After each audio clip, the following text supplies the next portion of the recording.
Okay, we are now in our last part sa atong Sunday school for this morning.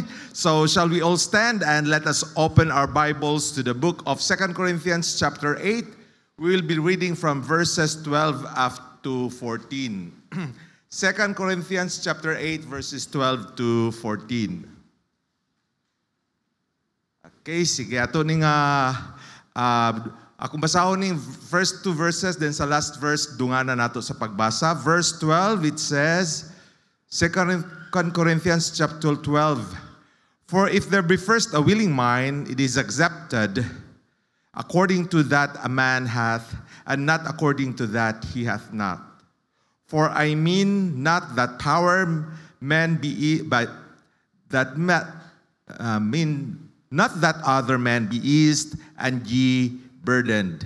Together in verse 14, but by an inequality, that now at this time your abundance may be a supply for their want, that their abundance also may be a supply for your want, that there may be equality. Okay, let's pray. Heavenly Father, we thank you, Lord, for this time that we can have this last portion of Sunday School karon and the area of generosity in this series. We commit to you the rest of this time. Be glorified in our midst. Forgive us of our sins, cleanse us from all of our righteousness. In Jesus' name, amen. Okay, so please be seated. So if you recall, since the first Sunday School time that we have taken a closer look into the example of the Macedonian churches in the area of their generosity. And that is in their liberality in giving. Though they are in deep poverty, but we note that even then they give with joy, no? And in fact, they give even beyond their ability to give. After all, they have this, what we call the willing heart, no? And even that of a sacrificial life, no? Then, and we also take a look at the grace, the grace that empowered those Macedonian churches, which is the source of their generosity, no? So ato makita dito na they were empowered by God's grace, and even then they have this willingness before their what we call wealth. And of course, we also mentioned about the example, the ultimate example that we have on this area of generosity, which is the sacrifice of our Lord Jesus Christ through His dying on the cross. No? Nagpakamatay siya sa cross para sa matag-usak ka nato, and that is actually an ultimate example of the generosity. His life being given to us for our sins, that we might obtain life also. And with that, Paul, the writer, challenged the Macedonian, the Corinthian churches in the area of giving. Although in some other areas, they have this parang, they excel, no? But even then, they want that they also excel in the area of giving. So that's why we take a look at that last time, even in there, to reflect love, no, sa ilahang paghatag. So now, atong pagatan-aon karon ang purpose of giving in the body of Christ.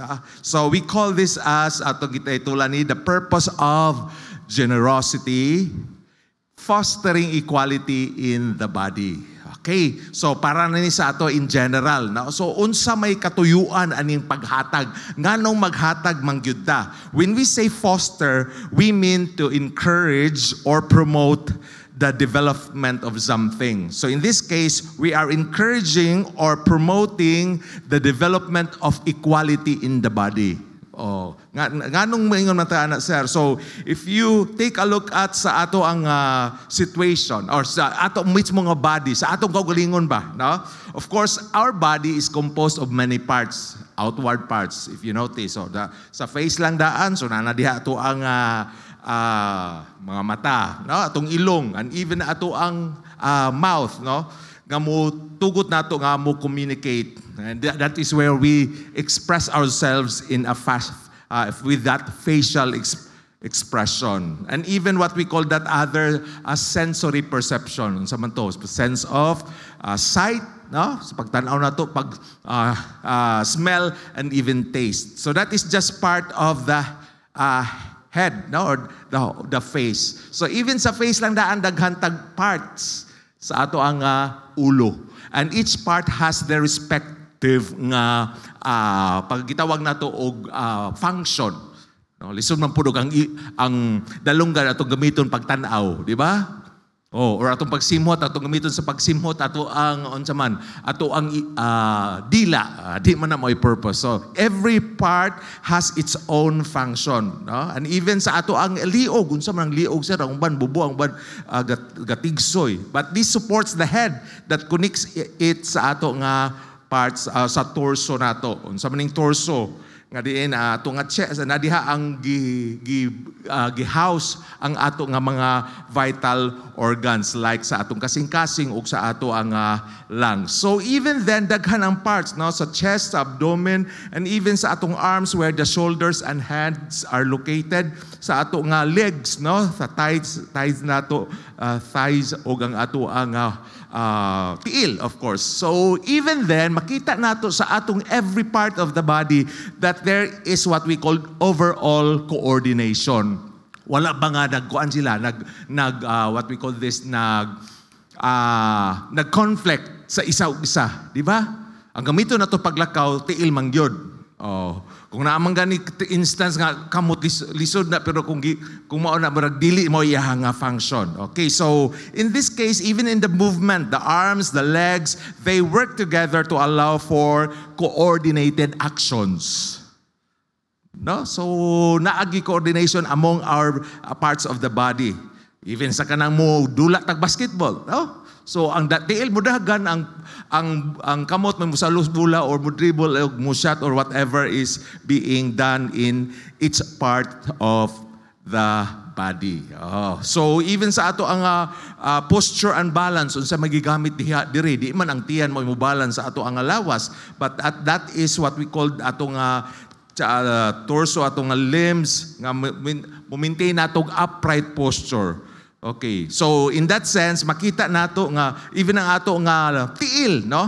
Muhatag nato og kanang stability ba, no? Makatindog tagtarong, no? Even ang uban nga hapit na misakto or kiang ba, but even then that is in the sense parang ideally that there is what we call these are our stable base kadin makalakaw ta. Even ato ang mga gitawag ang mga system sa atong lawas, sa nervous system, nga diin na-integrate ni sa pag-signal sa tanang part sa atong lawas para ma-maintain ang gitawag nato nga balance. So in this case, makita nato even di na lang ta mo adtog layo, but even sa atong lawas there is what we called a part, every part of the body, and they function as it seems to function. Unsay dapat nga buhaton sa parts sa lawas. Okay, amen? Sabi kag sir, unsa man ay kilay, pilok ra man, pilok, usang pilok, unsa man ang isa ka buk pilok, wa man ay pulos, no? Pero wa kay pilok, ug sa kuan pa ba, magwilga ang tanang pilok, murag lisod na biya katanaw. So maning tawhanang wala may pilok, no? Murag apiki tanawon ba, no? So there is what we call function even for those who of small things. So with this, ato makita nga din unsa may ato ang purpose the purpose of sa paghatag nato diri sa lawas ni Kristo, the body of Christ. And that is what we call to promote equality in the body. Let's take a look at verse 14 sa atong gibasa ganiha adungan. Ingon siya diha, but by an equality that now at this time your abundance may be a supply to their want. Unsa daw? Ang kadagaya ninyo makasupply sa ubang gikinahanglan, that their abundance, ang ila pong abundance also may be a supply for your want. Okay, nga naman na sir, nga na siya abundance, mo supply sa iya, then kanipod isa na abundance to others. So, note that each one of us is not parang gitawag na to, we excel in every part or every aspect of our lives.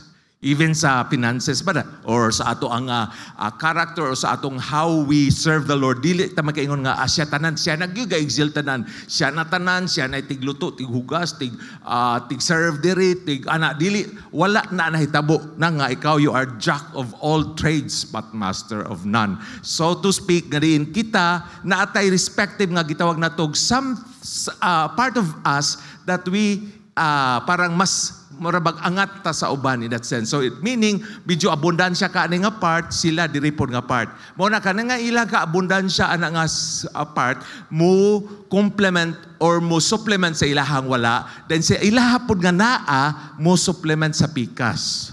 Okay, unsa man po sa mga areas sir, even the area of giving, that is no?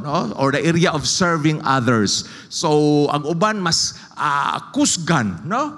Ready to serve sa atong how we function diri sa atong church, but others is more on the giving aspect. So this is what we mean by equality. So that at this time your abundance, no, sa imong pagka palang abundance diri nga portion mo supplement ka o mo counterpart ka sa uban nga kulang. Let us take a look at Acts chapter 2 verses 44 to 45. This is what the early Christians did. And all that believed were together and had all things in common. Okay, and sold their possessions and goods and parted them to all men as every man had need. So unsa man ilang sacrifice sa ilahang mga butang, not to make them being proud, no, not to let others wow dako ani lagkuan ba dako kay siya gi-contribute para diri, but ang purpose ani nga din ang balang espiritu nagkapanglihok sa taliwala sa early Christian sa panahon after sa kang Kristo sa pagkamatay o pagkabanhaw nga diin og ang Holy Spirit nag-empower nila nga diin ani nga paagyon sa daw parted them to all men as every man had need. So unsa man naa sila ilang nga sell them for some amount o gihatag sa uban nga nagkinahanglan. Okay, so if you notice ato mismo, no, di man ta equal in the sense of this area of life or some other aspects of life.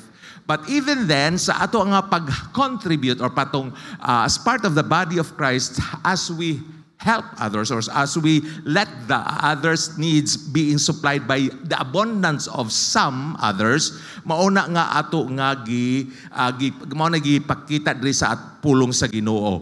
In Romans 12:13, chapter 12 verse 13, ingon siya diha, distributing to the necessity of saints. Okay, kinsa man yung mga santos, mga Kristohanon, no?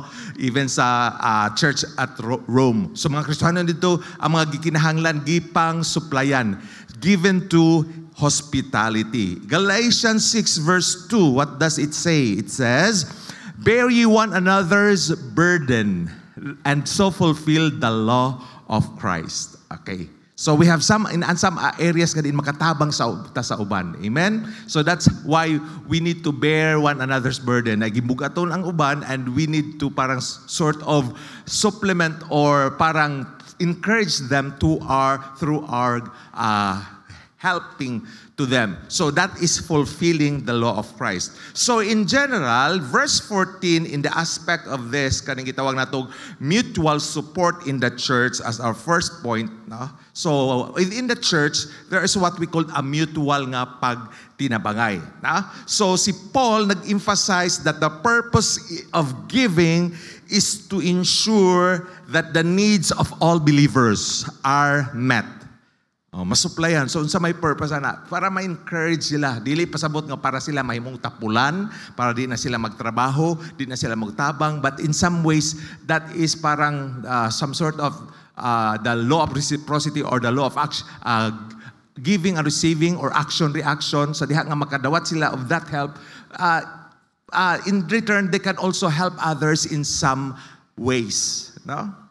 Just like us, we receive that grace of God. We receive that the grace bestowed on us, no? ato po nang ipakibahin sa uban through our witnessing, soul winning, and even living a life that is pleasing to the Lord. No? So God's design is for mutual care and equality of the church. In the church, where those with abundance will help those in need. And vice versa. Again ha, if you say, wala gyud ko'y matabang. No, God has entrusted you something, talent, time, treasure, and even some other aspects of your life nga diin mahimo kang a contributor to the building of the body of Christ. So ato nang hunaw-naon, asa ka nga aspeto sa ato in general nga diin makakontribute ta sa body of Christ. Ako batanon ko na ako'y kusog. How could I use this for the glory of God in the church? No? So ato lamang ada ka naman mga Bible school students diya, sila na lang. Wa ba kay pangutana, wala ba kay kusog? Na para ikaw mutabang para sa buluhaton sa Ginoo in that aspect.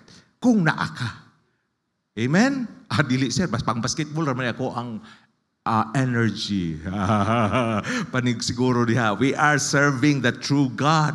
Ang uban ganing wala nakaserve tinuod nga Ginoo. Grabe makaserve, no? So, murag tamparos na sa ato So, even then, what should we our respond to this? So, note that we have this, what we call faith promise offering pledge, atong paghimuon karon nga kabuntagon. So, in this area, as a body of Christ, as part of the body of Christ, we can support those in need who are in the field, in the foreign field, or in the local area, nga nagpangabudlay diha sa pagwali sa pulo sa Ginoo. Okay? So, di man siguro tatanan makaadto sa foreign lands, but we can support them through our giving. Sir, piso raman ni ako. Aman may ingon nga maghatag ka kinahanglan yung at least 1 million, di ba? In fact, the two mites of that widow woman has been acknowledged by the Lord Jesus Christ as given mas dako kay sa uban pa nga naghatag. So, in this area, we can help in some aspect. Whether gamay na ato ang atong income or what, or atong dako ba na ato ang negosyo, but even then, we can help missionaries in need of financial support or in need of material support. Okay? So, are you still with me?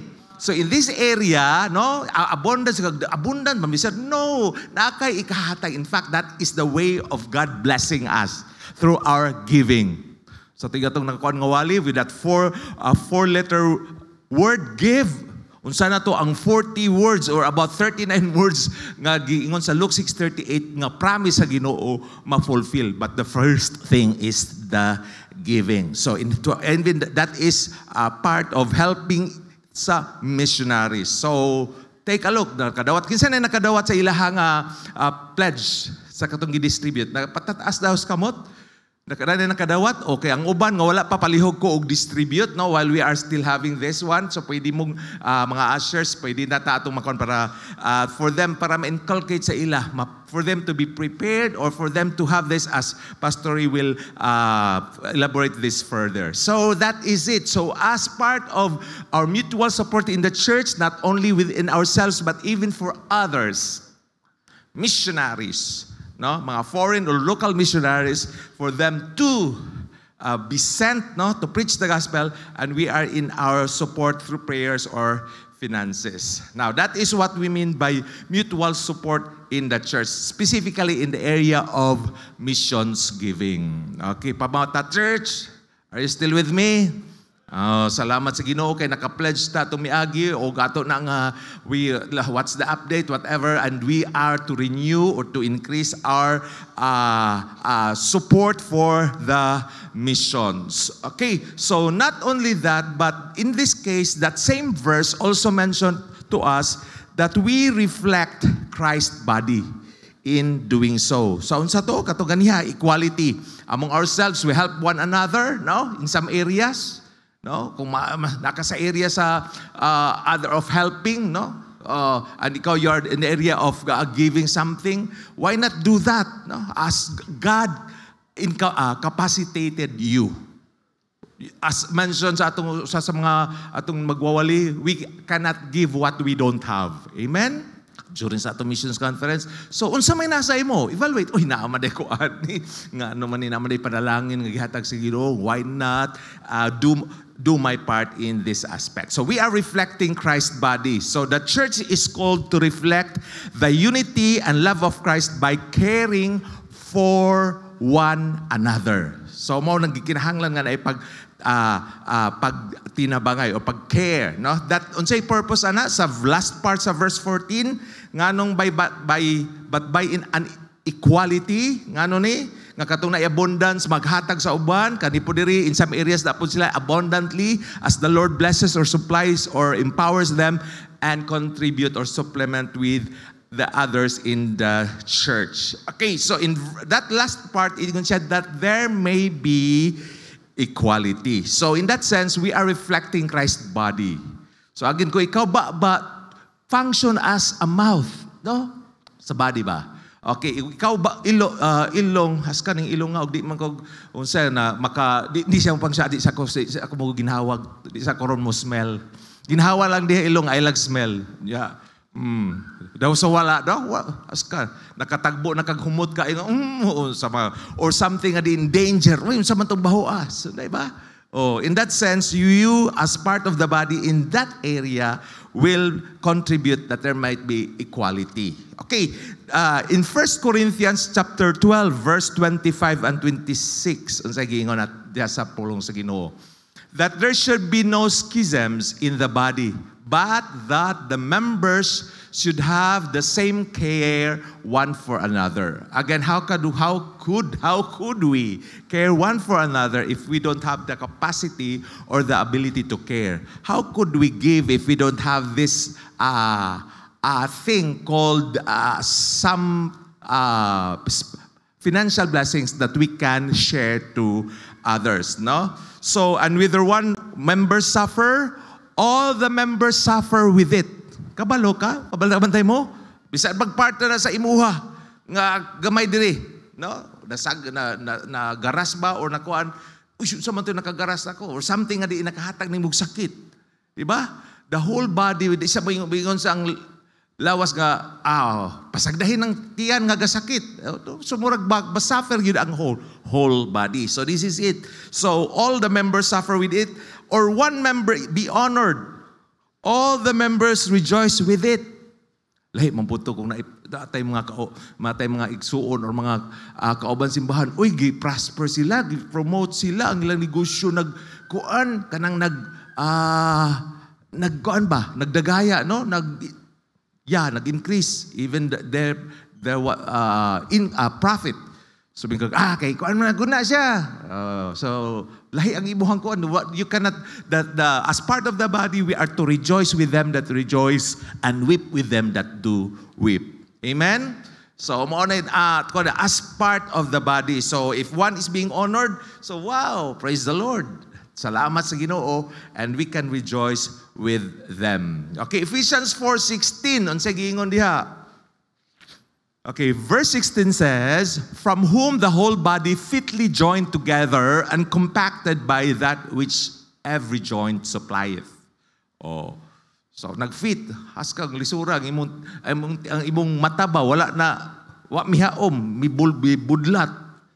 O ganina nga kung na-aksidente nga mugawas ang mata, di lain tanawon. Diba? Because the part of that body should be there intact. No? Should fit in there and function as it should function. Or unsay iyang gamit. According to the effectual working in the measure of every part. Making increase of the body, unsay purpose? Unto the edifying of itself. Meaning ang body ma-edify of itself in love. So, even sa itong giving, as Paul challenged the Corinthians to reflect love in giving, kung wala ning atong cheerful giving, medyo something is na need to be corrected even sa atong way of paghatag. No? So, the body of Christ is a family, okay, where no one should go without while others have abundance. Kita kasi mong isuon, medyo gakinahanglan man ani. Kinahanglan yun niya, kayang kinahanglan na aka ba? No? Di man sa tanang panahon siguro nga imong ipamper siya nga permi lang kaghatag, but to show that you care. and for them to reflect what they receive, that they can also forward that or give that to others who are in need, even in some areas where they are having that called abundance. Amen? Listen mo pag importanta, maayo ka mo kanta, di ka magpagamit sa Ginoo, no? So mas maayo mo appeal ka sa atong choir, or mo as the Lord blesses you nga diin mahimo kang panalangin, so be it. Listen mo pag atong pagkantahon tong ug sa ilaha pa, ultimo daw mo ubo yabag na. Na? So mo-function ta og sakto sa dapat nato nga kuan. Og kusog kang mo trabaho sa areas of giving, ayag undang sa paghatag. Amen? Kaya labi na ang imo na murag naa sa imo ang kinatibukan sa imong body ba. Murag it's parang it really hurts if I stop giving. No? So why do that? And for us who are still starting or about to start, why not do it? And even with that, we can contribute to the body of Christ. So by giving, believers demonstrate the love and care that Christ commands, ensuring that all are provided for.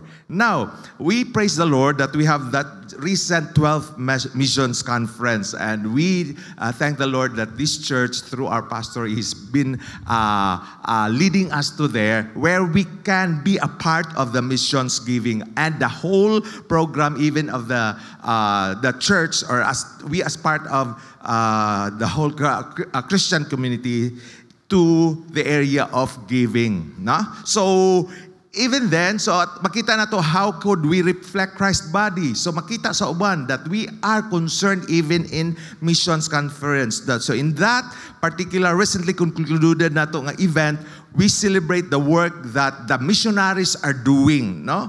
And show that love tangibly, no? The love, makita ba? So those serving Christ. So if you notice, kinsay na himong star sa atong missions conference. So obvious ba?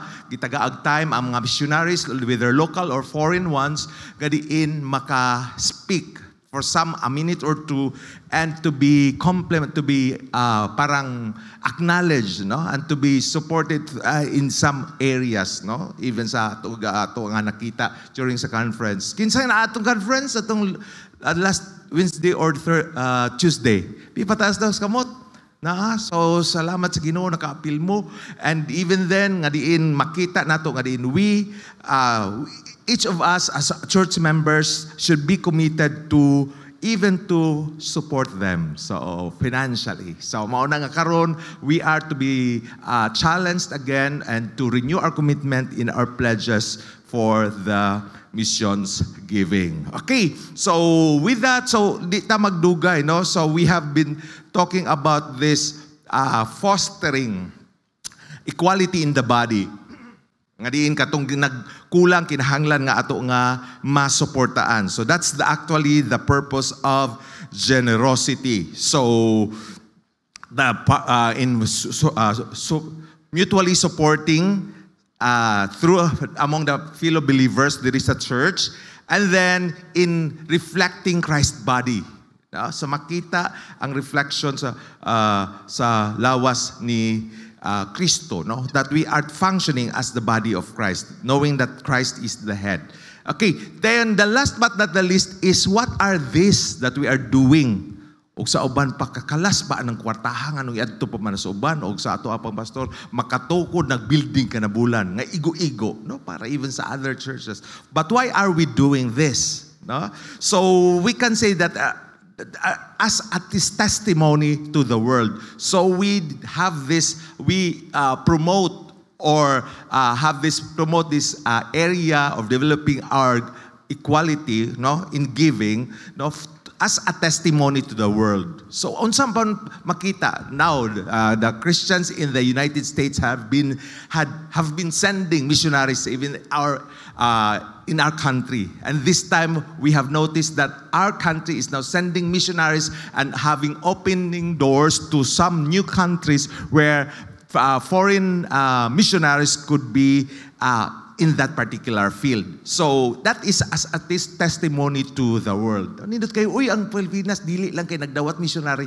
but we are also sending missionaries. So generosity within the church serves as a powerful testimony to the world of the love of Christ. How could they see the love of Christ if it is not seen in the church, the Christians, even in the Philippine setting, that are supporting missionaries even outside of our country? John 13:35 says, But by this shall all men know that ye are my disciples. Kano sa daw? If ye have loved one another. Wala mingon ha, if ye have loved one another. If ye have loved one another. So in that sense, nga diin makita nga ang gugma, no? Ma-reflect ni and as a testimony to the world if we love one another. Matthew 5:16, let us be reminded, it says, Let your light so shine before men that they may see your good works and glorify your Father which is in heaven. So now that light that is in us, as among us believers in this church and for the believers even in our nation, could shine. The light that is in us even in the area of propagating the gospel to other foreign lands. Oh, kinsa may nagsuporta ninyo? We are sent by some churches in the Philippines.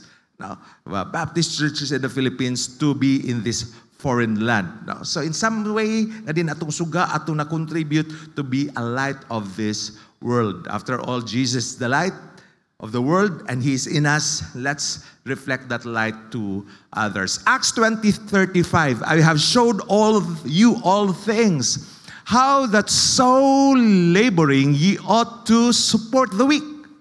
Kinsay suportahan? Ang mga weak.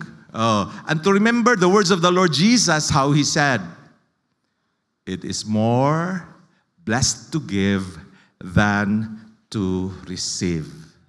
After all, when we give, wow, what a promise that God has in store for us to claim. So it is more blessed to give than to receive. Of course, receiving is really a blessing, but it's more blessed when we rather give. So when the church gives generously and cares for one another, even for those missionaries in the foreign land or locally, it becomes a living testimony of Christ's love to the world.